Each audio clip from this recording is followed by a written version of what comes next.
Welcome to জীবের স্বাদ। আশা করি তোমরা ভালোই আছো বন্ধুরা। তো থাম্বনেল দেখে আশা করি বুঝতে পারছো যে কি আমি করে দেখাতে চলেছি। আজকে কিন্তু আমি দেখাতে যাচ্ছি একদম ঠিক তেলকুই। তো চলো তেলকুই করতে গেলে কি কি করতে হয় তো আগে আমরা দেখে নিই।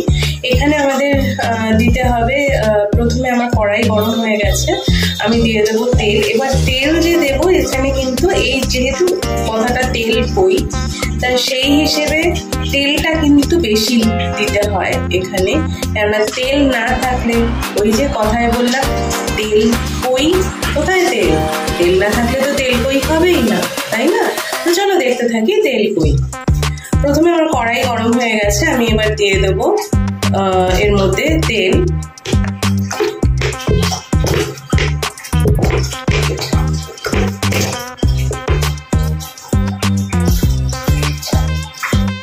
তোমরা মিনিমাম 6 টেবিল চামচ তেল দিয়ে দেবে কড়াইয়ে। আমার যদিও তেলটা আমি এখন কম দিয়েছি, আমি দিয়ে দিচ্ছি তারপরে আবার আরেকটু তেল।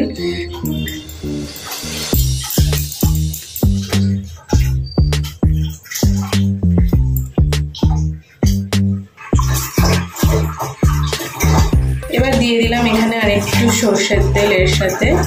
আমি রাইস ব্র্যান অয়েলে রান্না করি, তো আমি এখানে আরেকটু সর্ষের তেল দিয়ে দিলাম। অ্যাকচুয়ালি এই রান্নাটা সর্ষের তেল না হলে না ঠিক টেস্টটা হয় না।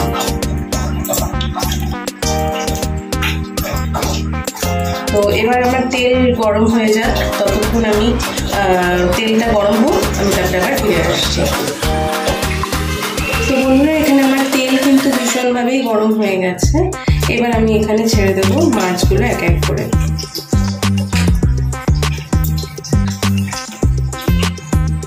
দেখতেই পাচ্ছ। আর আমাকে কমেন্টে জানিও তেলকুই খেতে কে কে, বা কই মাছ স্পেশালি খেতে কে কে ভালোবাসো।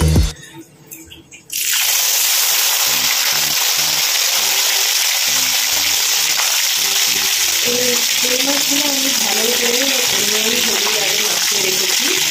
তো এবার আমি এগুলোকে ছেড়ে দিচ্ছি তেলের মধ্যে। এটা একটু যেই ভাজা হয়ে যাবে, আমি কিন্তু দুখানা করছি, তো সেই জন্য আমি দুখানেই পরপর ছেড়ে দিলাম। আর বন্ধুরা আমি যদি কই মাছের কথাই যদি তোমরা বলো, কই মাছে একটা না কিরকম একটা মানে লোড একটা ব্যাপার থাকে।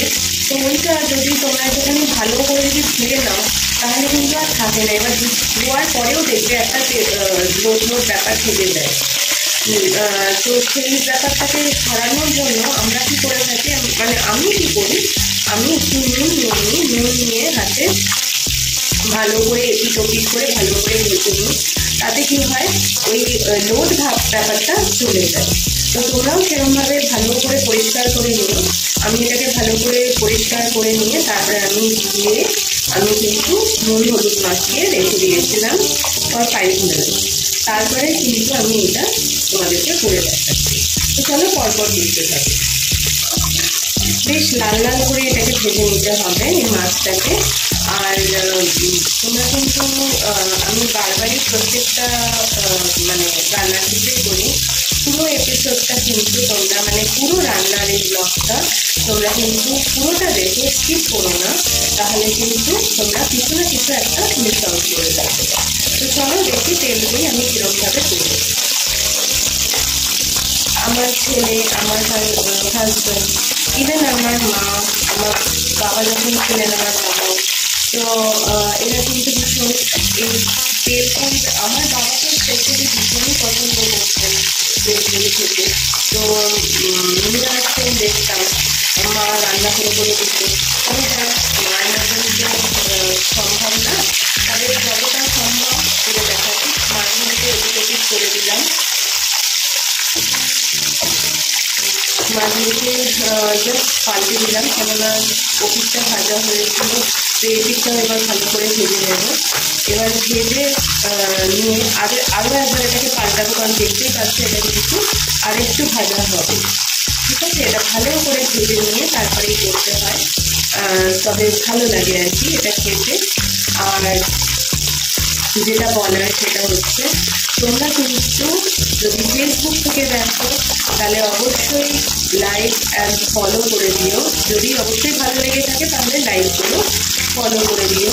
আর যদি তোমরা ইউটিউব থেকে দেখো, আমার ইউটিউব চ্যানেল থেকে, তাহলে তোমরা কিন্তু আমার চ্যানেলটা এই ভিডিওটাকে তোমরা কিন্তু সাবস্ক্রাইব করে দিও এবং লাইক, শেয়ার, কমেন্ট এটা কিন্তু করতে ভুলো না।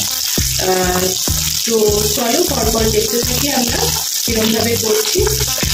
তো বন্ধুরা, আমি এর আগেও তো অনেক রেসিপি দেখিয়েছি, তো তোমাদেরকে আমার এই রেসিপিগুলো যেগুলো দেখাই তোমরা কি বাড়িতে কেউ করে দেখেছো? তোমাদের যদি ভালো লেগে থাকে আমাকে কিন্তু অবশ্যই জানিও। তো দেখো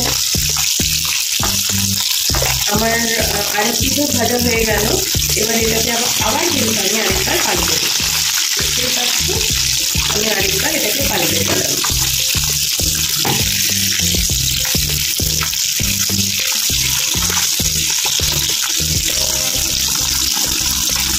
তো চলো এটা ভাজা হয়ে গেলে তারপরে তুলে আসি।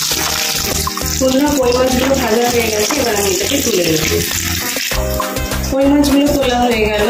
এবার আমি এর মধ্যে দিয়ে দেবো আমার আগে থেকে বেটে রাখা বা পেস্ট করে রাখা আদা, পেঁয়াজ, রসুন, টমেটো।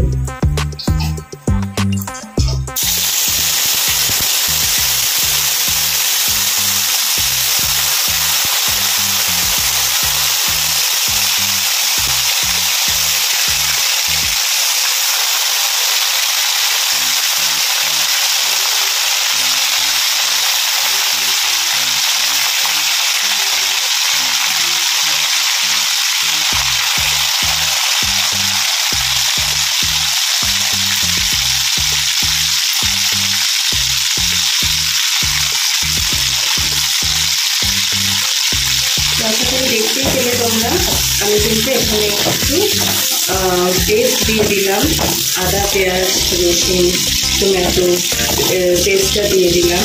এবার এটাকে ভালো করে আমি ভেজে নেবো। তাও দেখো আমার কিন্তু তেলের পরিমাণটা কিন্তু বেশি।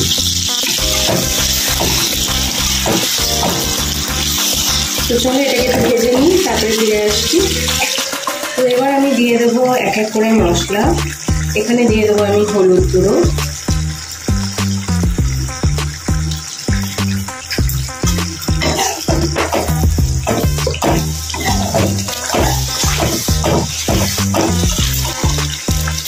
হলুদ দিয়ে খানিকটা মিশিয়ে নিয়ে যখন দেখছি আমি আর একটু কম হয়েছে, আমি কিন্তু হলুদ গুঁড়োটা আরেকবার একটু দিয়ে দিলাম।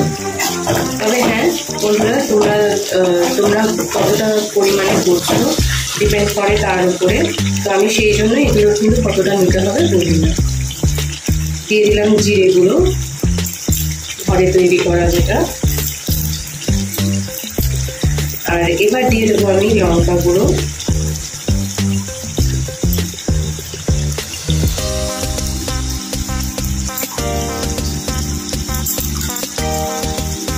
আমার লঙ্কা গুঁড়ো দেওয়া হয়ে গেল। এবার আমি এটাকে ভালো করে একটুখানি ভেজে নেব।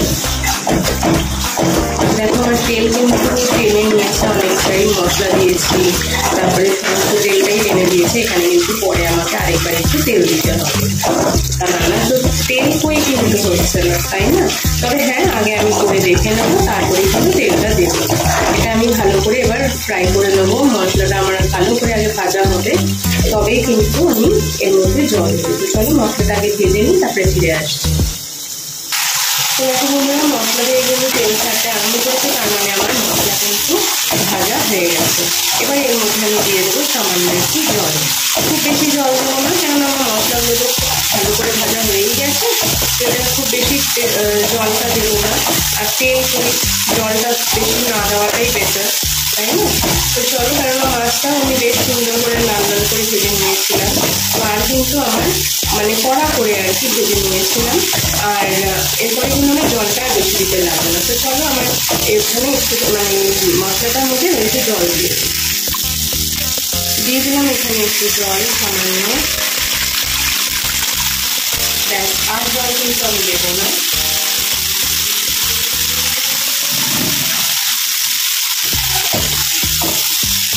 এবার জল আমার দেওয়া হয়ে গেছে, দেখো তেল কিন্তু ছেড়েছে মশলা থেকে।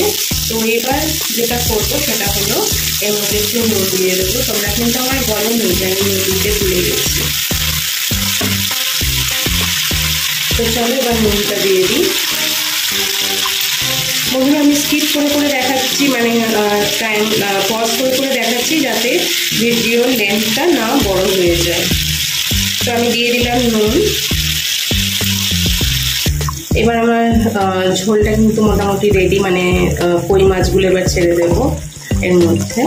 তো এটা দিয়ে আরেকটু ফুটে উঠবে। তো হয়ে গেলে পরে আমি অবশ্যই তোমাদেরকে দেখাবো কীরকম হয়েছে। তো চলো এটা ফুটে থাকো, ততক্ষণে আমি সমস্ত গুছিয়ে ফিরে আসি। তো বন্ধুরা আমার কিন্তু তেল কই রেডি, দেখতেই পাচ্ছ। ফাইনালি আমি নামিয়ে নিয়েছি। তো এটা আমার তেল কইয়ের রেসিপি। তো তোমরা যদি এরকমভাবে করতে চাও তো তোমরা অবশ্যই করে আমাকে জানিও কেমন লাগছে তোমাদের এটা খেতে। আর হ্যাঁ, আমাকে লাইক শেয়ার সাবস্ক্রাইব করতে ভুলো না তোমাদের যদি ভালো লেগে থাকে অবশ্যই। আর ফেসবুক থেকে যদি দেখো লাইক অ্যান্ড ফলো করো যদি তোমাদের ভালো লেগে থাকে। তো চলো দেখা হচ্ছে আবার পরের রেসিপিতে। Take care, bye by.